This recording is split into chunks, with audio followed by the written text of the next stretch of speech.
Okay. Um, Sorry about the video. This one had a few problems. My camera ended up cutting the video a few times, and then my lights are on a timer and they went off because it's late. So I'm sorry about that. But I'm a little bit raw at the moment.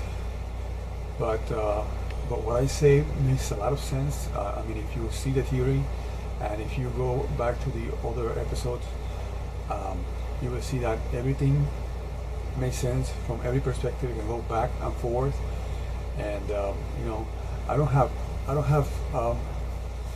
any kind of you know, paradoxes in my theory. Paradoxes are bad. So it's there are no paradoxes in the theory, and as you will continue to see other parts of it, you're going to see how everything, you know, fits as one. I have the I'm sorry that I'm so redundant. You know, I do a lot of I say things over and over, but it's because physics is a type of science that is very difficult for people because they have to step away from their perspectives. So instead of you backing up the video, which is annoying, I just say things over and over, just in case of what he said, you know, I didn't understand. So I wanted to make this point about relativity before I get into it. That many people think, many scientists think that when you accelerate, that you're going faster, and it is not you who's going faster, it is the objects passing by you that are gaining speed, not you, relative to yourself. Acceleration is not about gaining speed. Like I said before, it is a byproduct. Speed is a byproduct of acceleration. But if I accelerate in space and there's a whole bunch of rocks, okay, with lights, okay, and I get to go faster and faster and faster, and I get to go accelerate and accelerate and accelerate.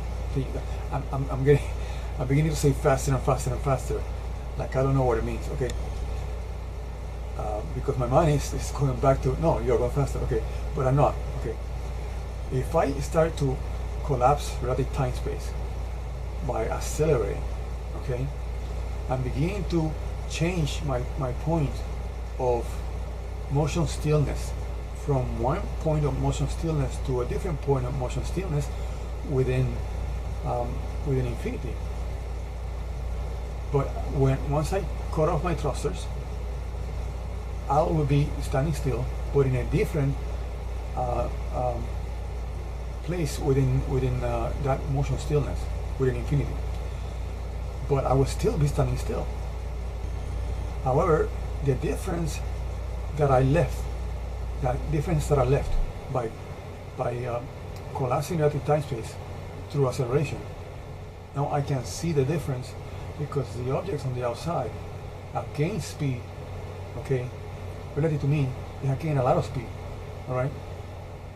However, if I get my front thrusters and I start accelerating that way, okay, then as I begin to accelerate and get gain more and more acceleration by collapsing relative time-space that way, which I get the force of gravity this way, okay, and get the force of gravity this way, I will see that the rocks that are lighted up, that I was going so fast that I couldn't even see the rocks, so I saw was a beam of light anyways.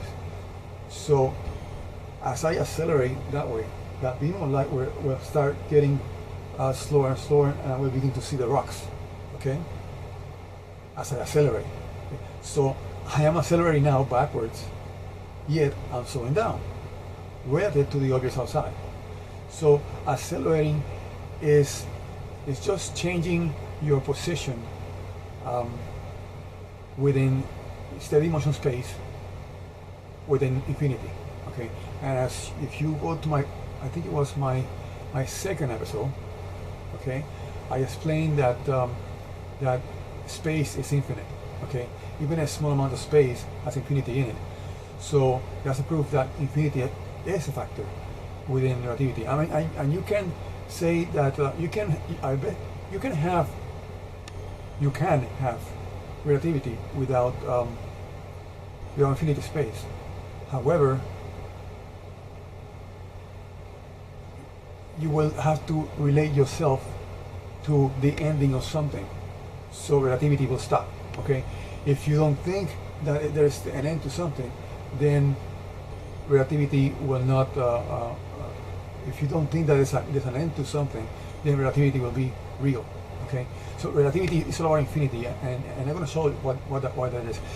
Even though the universe, okay, itself, which is a dark collapsed star, has a beginning and an end. Okay, so it's not infinite, all right?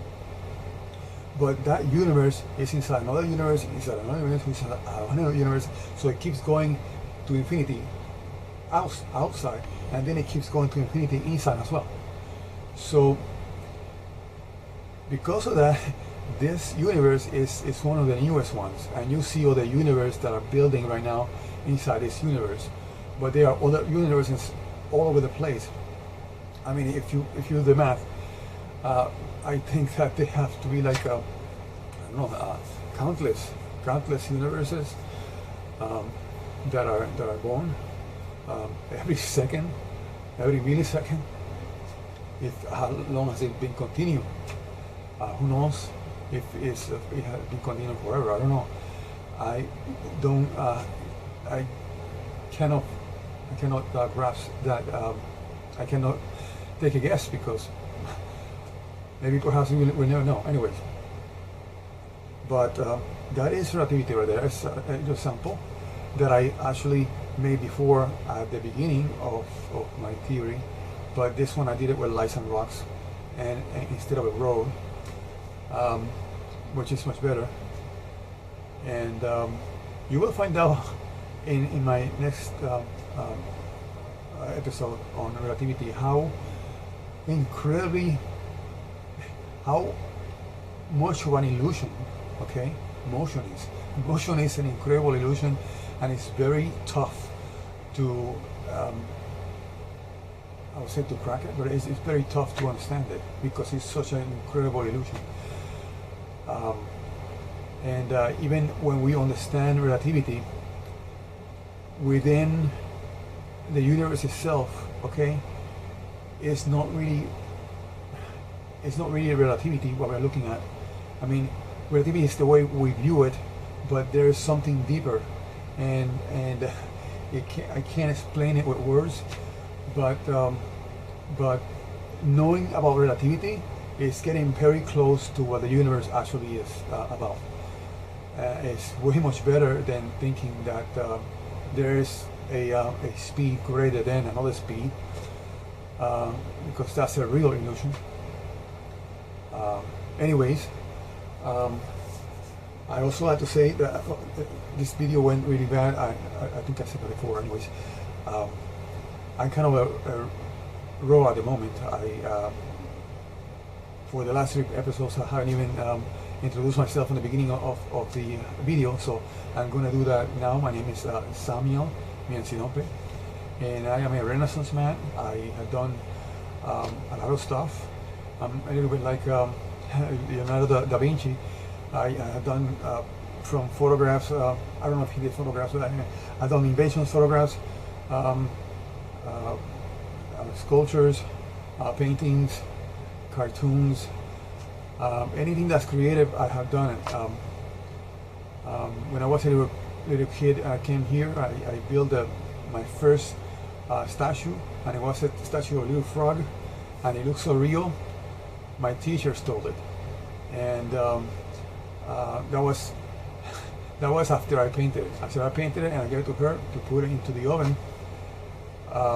When I went, all the kids went out to get their statues in the art class, and I went to see mine, and it was stolen. And I think it was the teacher, because she told me, okay, straight up, she told me that my parents helped me. So for some reason she couldn't believe that I did a statue like that. So anyways, so my first statue got stolen by my teacher. Anyways, that's a little bit about me, and the next time we meet, I will be introducing myself. I will be synchronizing myself a little bit because I'm a little bit of a mess. So anyways, this video was long, but I'm hoping that you learn a lot from it. Okay, thank you, and goodbye.